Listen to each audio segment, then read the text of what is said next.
나누겠습니다. 여러분에게 큰 은혜가 되는 귀한 시간이 되기를 바랍니다. 아가는 맑고 우아한 노래라는 뜻입니다. 고상한 노래를 말합니다. 히브리어 제목은 노래 중에 노래, 최고의 노래를 뜻합니다. 아가서의 내용은 이렇습니다. 솔로몬 왕은 예루살렘에서 좀 떨어진 에브라임 산지에 큰 포도원을 가지고 있었습니다. 이 포도원을 한 소작인에게 맡겼는데 그 소작은 집에 딸이 슐람미 여인입니다. 그런데 슐람미와 함께 살고 있던 이복 오빠들이 슐람미만 포도원에 내보내어서 밤낮으로 일을 시켰습니다. 그래서 햇볕에 검게 그을린 슐람미의 얼굴은 여인들의 비웃음거리가 될 정도였습니다. 여인들이요, 얼굴이 검게 그을려서 아름답지 못한 얼굴이 있는 것이 비웃음거리가 되는 것이죠. 그래서 슐람미 자신도 자신의 얼굴을 게달의 장막과 같아 그렇게 말을 했습니다. 그런데 사건이 일어났습니다. 어느 날 솔로몬 왕이 양치기처럼 포도원에 나타난 것입니다. 처음에 슐람미는 솔로몬이 왕인 것을 모르는 상태에서 그의 준수함에 반합니다. 솔로몬 왕도 역시 순수하고 건강한 슐람미 여인의 매력에 빠져서 마음을 주게 되고 서로는 깊이 사랑하게 됩니다. 둘은 포도원을 돌아다니고 꽃향기를 토해내는 들판을 뛰어다니며 사랑을 나눕니다. 지금까지의 내용입니다. 그런데 이스라엘 백성에게는 전통적으로 오축이라는 5권의 두루마리 성경이 있었습니다. 그 5권의 두루마리 성경이 아가서, 룻기서, 에레미야, 에가서, 전도서, 에스더서 이 5권의 성경을 오축이라고 부르는데 이 오축 가운데 한 권 한 권의 성경들이 각기 절기에 읽혀졌습니다. 그런데 아가서라는 성경이 어느 절기에 읽혀졌느냐라고 하면 6월절에 읽혀졌습니다.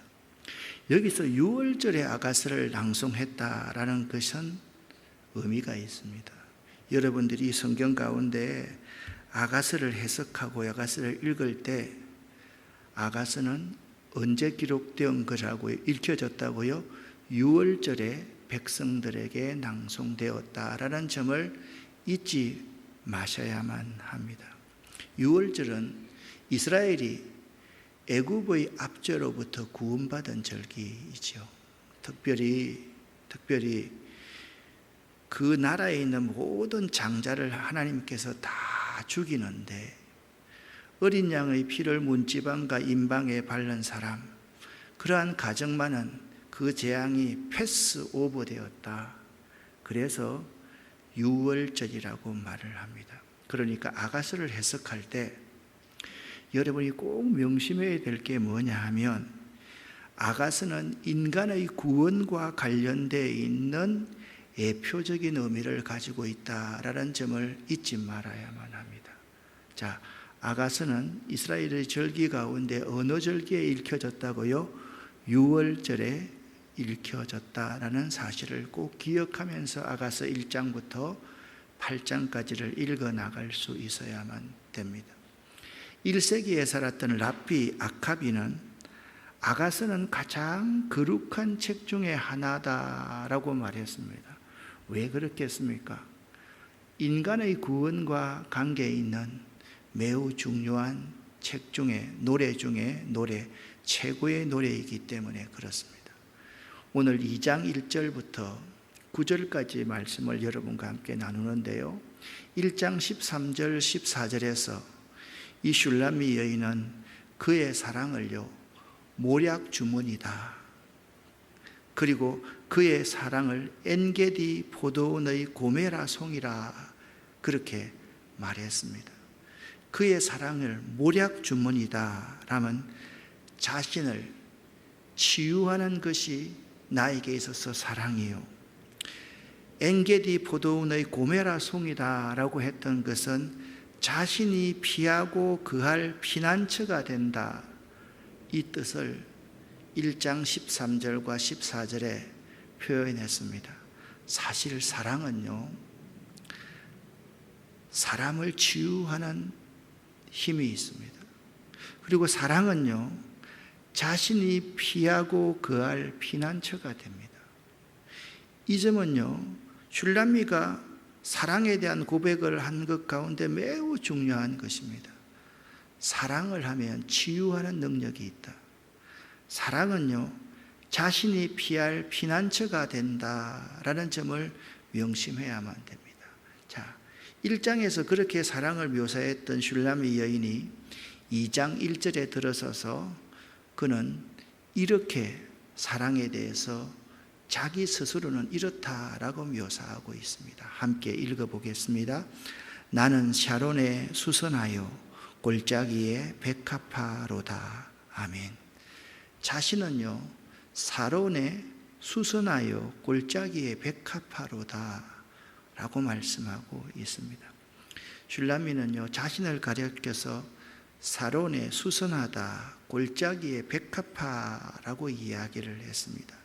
사론이라는 지역은요, 해안 평야지대로 이곳에 가면 들꽃이 자생하였는데 그 들꽃 가운데 매우 유명한 들꽃 하나가 수선화였습니다. 백합화 또한 그 들에서 흔히 볼 수 있는 꽃입니다. 여러분과 제가 해마다 6월이 되면 중앙아시아에 갔지 않습니까? 지난 2년 반 동안 여러분과 함께 못 갔었는데 거기에 3,500고지 되는 수산머르라는 아주 높은 산에 가면 6월달 그쯤에 전부 다 들꽃들이 그게 피어 있습니다. 가보신 분 생각나십니까? 그래서 사진을 찍는 사람들은 그 6월달에 그 들꽃을 찍기 위해서 거기다가 텐트를 치고 계속해서 들꽃을 촬영하고 돌아가는 우리 한국 사람들도 참 많이 있습니다. 그런데 이 신부의 고백이라는 것이 참 대단한 고백입니다. 나는 들에서 흔히 볼 수 있는 들꽃 가운데 수선하여 백합하다라고 말씀하고 있는 것입니다. 사랑하는 사람에게 자신을 이렇게 표현합니다.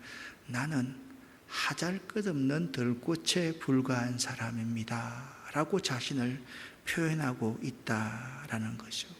나는 평범한 사람입니다. 나는 정말 아무것도 자랑할 것이 없는 들꽃 가운데 들꽃에 불과한 사람입니다 라고 표현을 하고 있다라는 거죠. 이 슐람미의 고백에 대한 솔로몬의 응답은 이렇습니다. 2절 말씀 함께 읽어보겠습니다. 여자들 중에 내 사랑은 가시나무 가운데 백합화 같도다. 아멘. 자, 성경을 읽고 나면 항상 뒤에 아멘 하십시다. 다시 한번요. 여자들 가운데 내 사랑은 가시나무 가운데 백합화 같도다. 아멘. 신부는 자신을 어떻게 표현을 했습니까? 들에 있는 백합화, 많은 들꽃들 중에 평범한 존재라고 겸비한 자세를 취하지만 신랑은 이 겸비한 자세를 취하는 신부 슐람미에 대해서 가시나무 가운데 백합화라며 가시나무와 백합화를 대조해서 백합화의 격조가 이렇게 뛰어납니다 라고 그렇게 높여주고 있는 모습을 볼 수가 있습니다. 사랑은요, 이런 것이에요. 내 스스로가 상대에게 표현할 때는 겸손하게 표현되어야 됩니다. 내가 다른 사람한테 사랑을 표현할 때, 나 괜찮은 사람이에요. 나 참 좋은 사람이에요. 이렇게 하면 참 얼마나 그게 맞지 않습니까? 그죠? 오늘날은 그렇게 하지 않지만 원래 사랑이라는 그런 겁니다. 상대에게, 사랑하는 사람에게 표현할 때 나는 참 볼품없는 사람이에요, 나는 들꽃 가운데 한 사람 같아요 라고 그렇게 표현하면 상대는 그 사랑의 대상에게 격을 높여주는, 당신은 백합화 맞아요, 들에 있는 백합화 맞아요, 그러나 가시나무 가운데 고고하고 도도하게 피어있는 아주 격조 있는 백합화가 바로 당신이에요 라고 서로 간에 표현하는 것이 사랑이다라는 것입니다. 그런데요, 이 슐람이라는 여인의 사랑의 고백은요, 한 자리에 머물러 있는 것이 아니라 계속 발전합니다. 여러분, 사랑 고백도 있잖아요. 계속 발전해야지 그 자리에 머물러 있으면 안 됩니다. 어떻게 발전하는지 2장 3절에서 상반절에 이렇게 말씀하고 있습니다. 제가 읽겠습니다. 남자들 중에 나의 사랑은 삼림 속에 한 그루 사과나무이다, 그렇게 표현을 하고 있습니다. 백합화 같이 평범한 자신을 품격 있게 대해주는 신랑을 하는 신부의 고백이 오늘 점점 더 발전되어 가는 것이 3절 상반절의 말씀입니다. 이제 신부는요, 솔로몬을 가리켜서 삼림 속에 서 있는 한 그루의 사과나무다라고 그렇게 말을 합니다. 고대 근동 지역에서요, 사과나무는 과실나무의 왕으로 여겨졌습니다. 우리는 이걸 잘 모르지만 이렇게 남자들 중에 나의 사랑 당신은 과실 가운데서 왕입니다, 최고의 과실입니다 라고 표현하고 있다라는 것입니다. 신랑은요, 자신을 가리켜 가시나무와 대조하여서 그 가치를 높게, 가시나무 속에 있는 백합화 같은, 샤로나 같은 존재가 당신입니다 라고 하니까 슐람미는 솔로몬에게 더욱더 그 사랑을 높이면서 당신은 삼림 속의 한 그루의 사과나무입니다 라고 표현하고 있다라는 것입니다. 그리고 이렇게 표현합니다. 나 그대 그늘에 앉아 즐기네, 그대 열매는 내 입에 달구나 라고 그렇게 말씀하고 있습니다.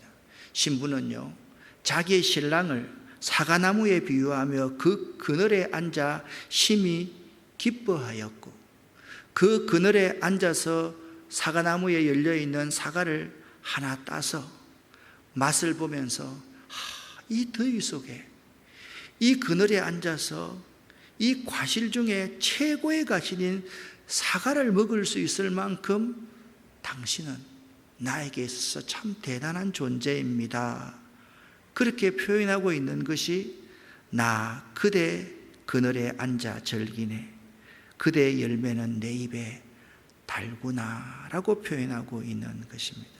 여기 이 슐람미에 당신은 삼림 속에 있는 한 그루 사과나무입니다 라는 이 표현은요, 솔로몬 당신이 이 세상에서 가장 나에게 멋진 남자입니다 라고 표현하고 있는 것입니다. 세상에는요, 많은 멋진 우상들이 있습니다. 또한 내 안에도 많은 우상이 있습니다. 그러나 우리들은 나의 사랑을, 한 사람만을 가장 멋지다고 고백할 수 있어야만 하는 것입니다. 슐람미 여인은 솔로몬을요, 이 세상에서 당신만한 그러한 남자가 없습니다, 당신이 나의 가장 멋진 사랑입니다 라고 표현하고 있다라는 거예요. 제가 처음에 아가서는 6월절에 익힌다, 우리의 구원과 관계에 있다, 우리 주님을 향한 우리의 마음도 마찬가지입니다. 이 세상에는요, 많은 멋진 우상들이 있습니다.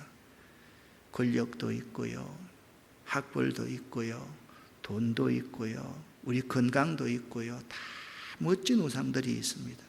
그런데 우리들이 주님을 고백할 때 이 세상 그 어느 무엇과도 주님을 바꿀 수 없습니다 라고 그렇게 고백할 수 있어야 된다라는 거죠. 이쯤 되니까 찬송 한 곡이 생각나지 않습니까? 나 무엇과도 주님을 바꾸지 않으리, 다른 어떤 은혜 구하지 않으리, 오직 주님만이 내 삶의 도움이시니 주의 얼굴 보기 원합니다. 주님 사랑해요.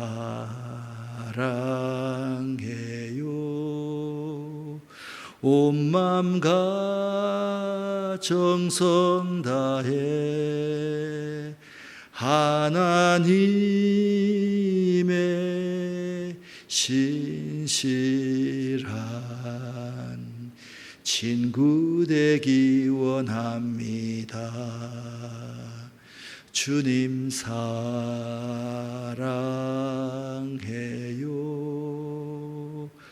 온 맘과 정성 다해 하나님의 신실한 친구 되기 원합니다. 사랑은요, 표현하는 것도 점점 발전해야 됩니다. 그리고 사랑하는 대상을 향한 마음도 발전해야만 됩니다. 세상에 있는 사람들이 있잖아요. 왜 서로를 지겨워하면서 서로 헤어지려고 그렇게 하는지 아십니까? 서로 발전하지 않기 때문에 그렇습니다. 저는요, 목회를 하면서 이런 분들을 참 많이 보았습니다. 특별히 우리 목회자들 가운데 있잖아요. 목사님은 유학도 가고 공부도 더 하고 학위도 따고 계속 그렇게 하는 거예요. 그런데 있잖아요, 사모님들은 날마다 집에서 밥하고 애만 자꾸 키우고 있는 거예요. 그러니까 이제 나중에 둘 사이에 불화가 나더라고요. 한 사람은 발전하고 한 사람은 자꾸 퇴보하고 정체되어 있는 거죠. 이분이 있잖아요, 다른 데 자꾸 눈을 돌린다. 그럴 때가 참 많이 보았습니다. 사랑은요, 서로가 발전해야 되고 표현하는 것도 발전해야 되고, 모든 남자들 가운데 당신이 나에게 가장 사랑스러운 존재입니다 라고 그렇게 고백할 수 있는 우리들이 될 수 있어야만 됩니다.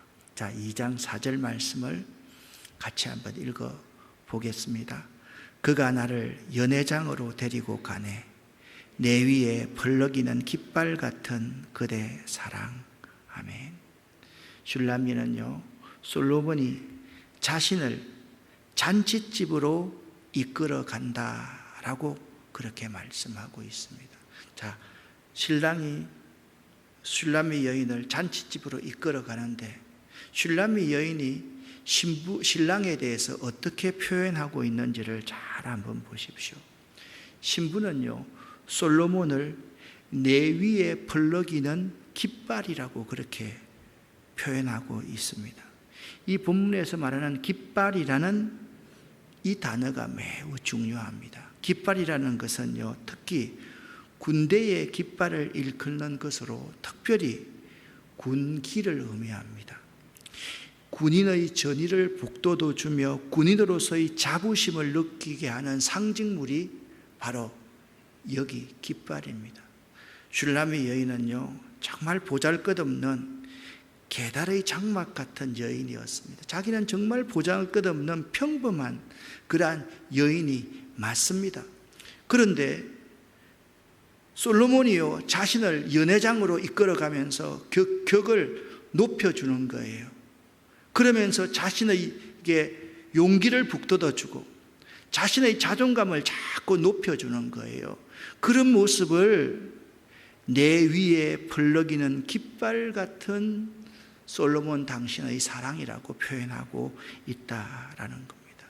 신부를 향한 신랑의 사랑은요, 이처럼 자랑거리가 되는, 연회장에 가가지고 많은 사람들 앞에 이 여인이 내가 사랑하는 신부입니다. 이 여인 보세요. 정말 순수하고 아름답죠. 매력 있죠. 그렇게 그 연회장에서 솔로몬이 슐라미 여인을 자랑하고 높여주고 인정해 주어서 슐라미는 솔로몬을 당신은 내 위에 펄럭이는 깃발 같은 그대의 사랑이라고 표현하고 있다라는 거예요. 여러분, 잔치집, 연회장은요, 사랑의 교제 안에서 맛볼 수 있는 모든 종류의 즐거움과 행복을 가리킵니다. 이 즐거움과 행복의 그 장소로 이끌어가는 사람이 누굽니까? 신랑입니다. 그 연회장을요, 슐라미가 만들 수 있습니까? 그는 시골의 한 평범한 여인에 불과한데 그는 연회장을 만들 수가 없습니다. 솔로몬 같은 사람이 그 연회장 잔치상을 잔치자리를 만들어서 그녀를 데리고 가는 거예요. 이러한 즐거움과 행복은요, 그녀에게 사랑받는 자로서의 자신의 가치를 드러내게 합니다. 나도 이런 자리에 올 수 있구나. 나도 이 사람들과 어울릴 수 있구나. 나의 신랑이 군기처럼 나에게 전의를 복돋워 주고 내가 여기에서 이 모든 사람들과 사귀어 갈 수 있도록 나를 세워주는 그러한 사람이구나. 그 자체를 느끼게 되었다라는 겁니다. 내 위의 깃발은 신랑으로 인해 더 높아진 자신이 누릴 기쁨이고 승리이고 행복인 것입니다. 사랑하는 성도 여러분, 우리의 신랑은요, 잔치집의 깃발입니다. 신랑 대신 예수께서 내게 오실 때 우리가 예비하고 예비하라 그런 찬송을 부르지 않습니까? 항상 신랑 되시는 우리 예수님은요, 우리의 전의를 복돋워주며 우리가 성도로서의 자부심을 느끼게 해주는 상징적인 존재라는 사실, 그것이 신랑은 잔치집의 깃발이다라는 의미인 것입니다. 이렇게 서로가 이제 사랑 가운데서 연회장에서 교제하니 슐라미 여인은 신랑으로부터 무수한 잔치집의 기쁨, 영적인 기쁨과 즐거움을 얻게 되었다. 그것이 오늘 여기까지의 하나님의 말씀의 해석입니다. 사랑하는 서로 간에 중요한 덕목이 있다면 먼저는요, 겸손입니다. 슐라미는 솔로몬 앞에서 나는 들꽃 가운데 수선하여 백합화에 불과한 존재입니다 라고 겸손하게 자신을 표현했다라고 한다면, 솔로몬은 그렇지 않았습니다. 당신은 가시나무 가운데 빛나는 샤론하여 가시나무 가운데 빛나는 고메라와 같은 존재가 당신입니다 라고 사랑은요, 겸손과 존중이라고 그렇게 말을 했다면, 이제는 이렇게 말합니다. 나의 사랑을 모든 사람들 앞에 자랑하고 싶은 마음, 그것이 사랑하는 자의 마음이라는 거예요. 여러분, 이런 거 경험해 보셨어요? 아주머니, 이 사람이 내 아들이에요. 무슨 말이에요? 우리 어머니가 저를 이웃에게 자랑할 때 그렇게 말하는 거예요. 마찬가지입니다. 우리 어머니는 저를 참 사랑하거든요. 막내인 저를 너무 사랑하거든요. 그래서 다른 사람 앞에 자꾸 자랑하고 싶거든요. 우리 막내 아들이 목사예요. 얼마나 좋습니까? 사랑은요, 그런 거라고요. 아무리 보잘것없이 내가 잘하고 그 자라서 내가 사랑하는 나의 아내로서 옆에 있지만 다른 사람들 앞에서 상대를 무시하는 것이 사랑이 아니라 다른 사람 앞에서 나보다 상대를 더 존귀하게 여겨주고 그의 가치를 인정해 주는 것, 그게 사랑이다, 그렇게 말을 하고 있습니다. 여러분, 사랑은요 참 멋져요. 왜 멋진 줄 아세요? 사랑하는 사람으로 인해 상사병이 들 정도로 아름다운 것이 사랑입니다.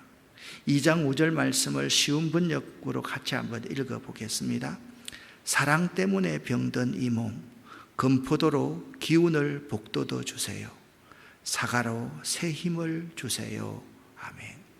이것을요, 옛날 개역 성경을 보면 사랑함으로 병이 났음이니라, 그렇게 표현하고 있습니다. 현대식 표현에서는 이 상사병이 걸렸다라는 그러한 말인데, 여기는 부정적인 말이 아닙니다. 내가 사랑함으로 병이 났다라는 것은 뭐냐면, 이 슐람이라는 여인은 사랑의 새로운 경험 때문에 완전히 압도되어 자신의 황홀한 기쁨을 표현할 수 있는 적절한 말을 찾지 못해서 자기가 사랑 때문에 병들었다라고 그렇게 표현하고 있다라는 거예요. 그 어떤 것도 사랑의 기쁨과 즐거움으로 표현할 수 없는 것을, 사랑을 어떻게 다 표현할 수가 있겠습니까? 다 보여줄 수 있겠습니까? 그것을요, 나 사랑 때문에 병들었어요, 그렇게 말을 하고 있는 거예요. 그러면서 내가 사랑 때문에 병이 들었으니까 사랑하는 당신의 금포대로 내 기운을 복돋워 주세요. 당신이 이 숲풀 가운데 있는 고고하고 도도한 가장 아름다운 사과나무와 같은 존재인데, 당신의 그 사과 열매로 내게 새 힘을 주세요 라고 그렇게 표현하고 있는 겁니다. 여러분, 2장 5절에 이 말씀은 있잖아요. 상사병이 나쁜 겁니다, 이게 아니라는 거예요.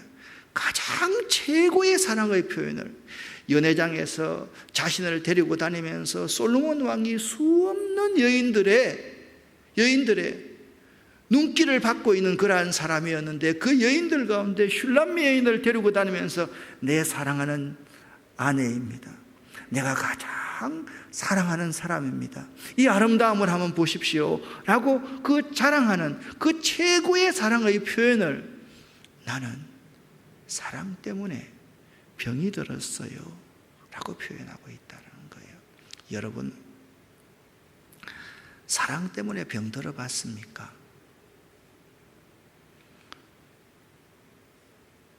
여러분의 사랑의 대상이 금포도요, 사랑으로 여러분 스스로를 격려하고 힘을 북돋아주는 그러한 존재인가요?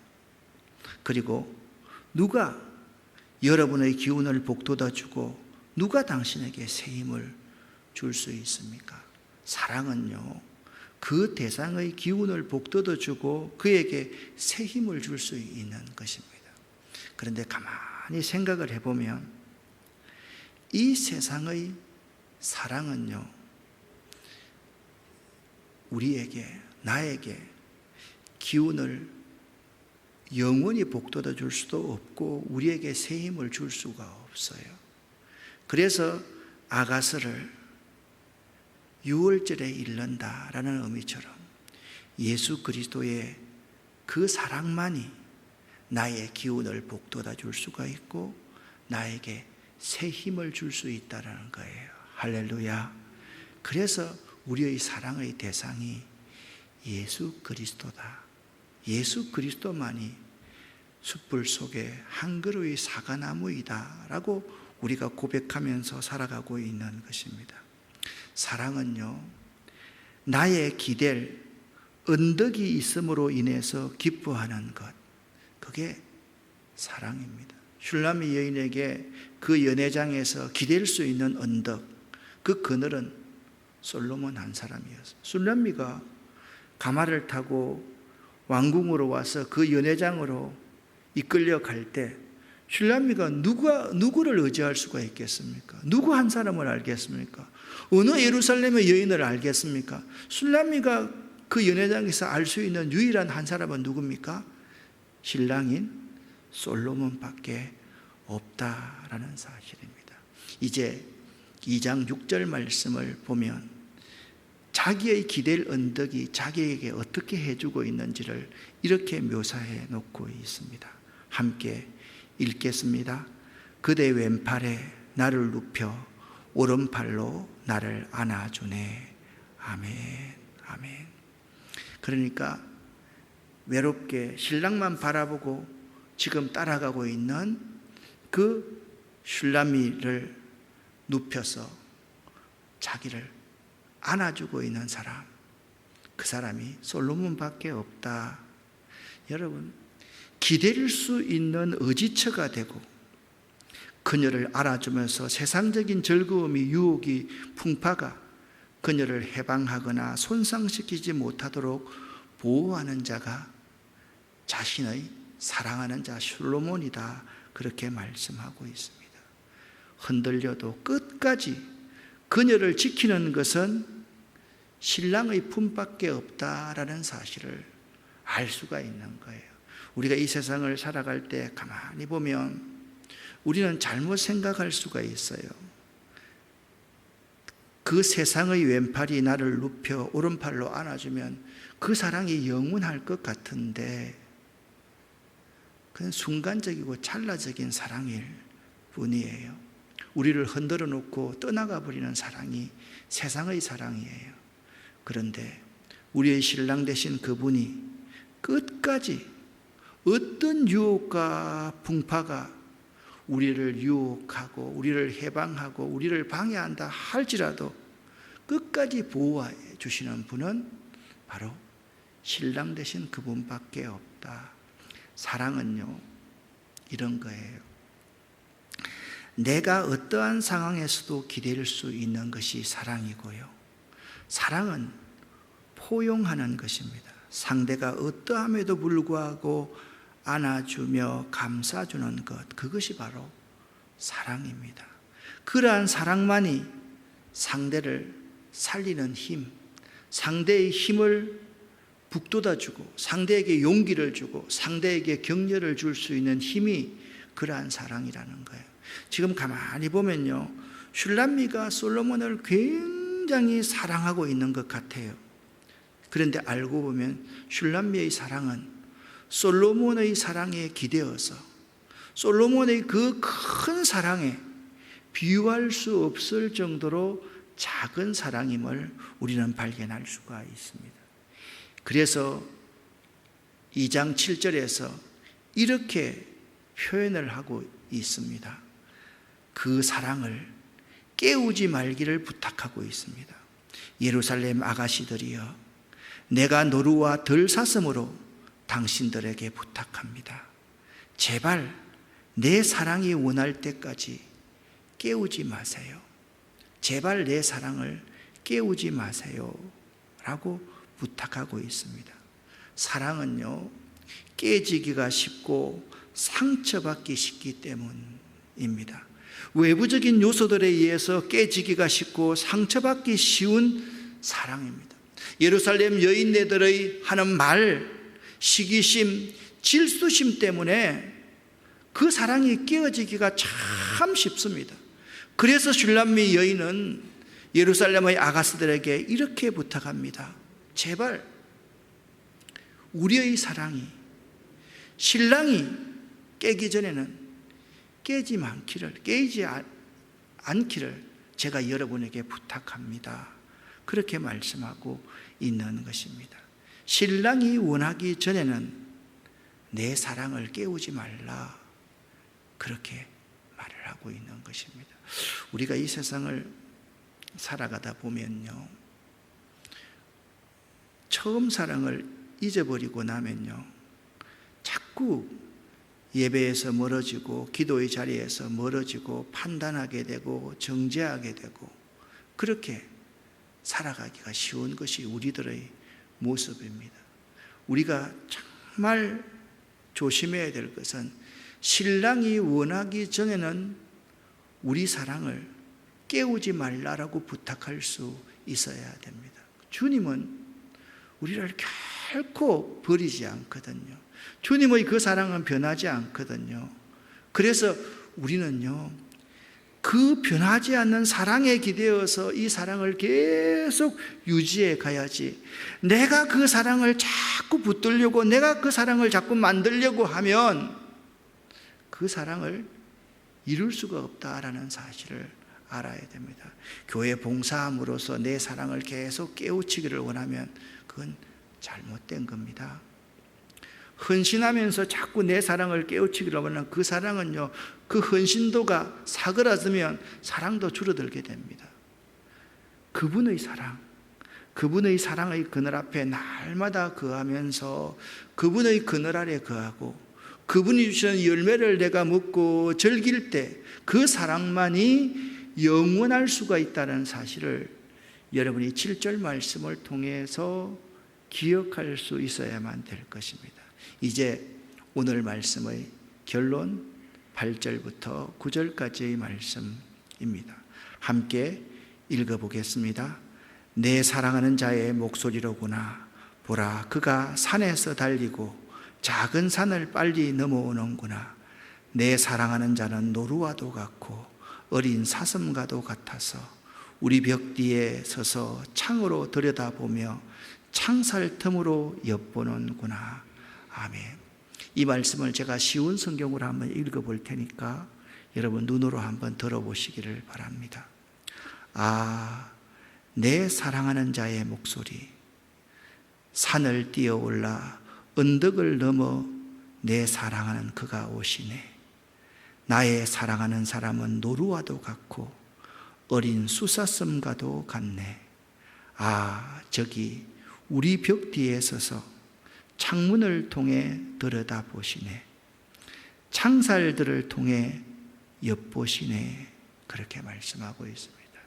여기 8절에 산과 작은 산들은 둘 사이의 사랑을 가로막는 장애물을 뜻합니다. 하지만 그 어떤 어려움들에도 신랑은 마치 노루같이 어린 사슴같이 그 난간들을 뛰어넘어서 자신을 향해 달려와서 창살 틈으로 주시하고 있다고 신부는 지금 믿고 있는 것입니다. 사랑은요, 장애물을 뛰어넘어서 내게 달려오는 것이 사랑입니다. 사랑은 뛰어넘는 것입니다. 극복하는 것입니다. 모든 차이를 뛰어넘는 것이 바로 사랑입니다. 서로가 진정으로 사랑할 수 있으면 서로 간의 차이를 인정하며 그 사랑의 힘으로 그 틈을 뛰어넘었기 때문입니다. 사랑하는 성도 여러분, 하나님이 우리를 사랑하는 친 것이 어려웠겠습니까? 쉬웠겠습니까? 저는 어려웠겠다 말하고 싶지 않고 쉬웠다라고 말하고 싶습니다. 왜냐하면 하나님은 본래 우리를 창조하실 때부터 우리를 사랑하고 계시기 때문입니다. 사랑의 대상으로 우리를 창조하셨다라는 사실을 우리가 믿고 있기 때문입니다. 사랑하는 여러분, 이 세상에 아름다운 사랑은 없다? 아닙니다. 이 세상에 아름다운 사랑은 있습니다. 우리의 사랑은 유한하고 순간적이고 찰나적이지만 이 세상의 그 아름다운 사랑 이야기는 우리를 통해 우리 다음 세대에, 우리 이웃에게 계속 전해져야 될 사랑의 아름다운 스토리임을 여러분 꼭 명심하고 오늘도 사랑을 표현할 때는 참 겸손하게 나는 부족합니다. 나는 연약합니다. 나는 죄인입니다. 나는 당신이 없어서는 한순간도 살아갈 수가 없는 부족한 존재입니다 라고 고백하면 우리 주님께서는 우리를 보시고 아니야 들국화 같은 존재도 똑같은 게 아니야. 너는 가시나무 가운데 아주 이쁜 들국화 같은 존재야. 그렇게 하나님이 여러분과 저를 인정해 주실 것이다. 꼭 믿으시기를 예수 이름으로 간절히 축원합니다. 기도하겠습니다.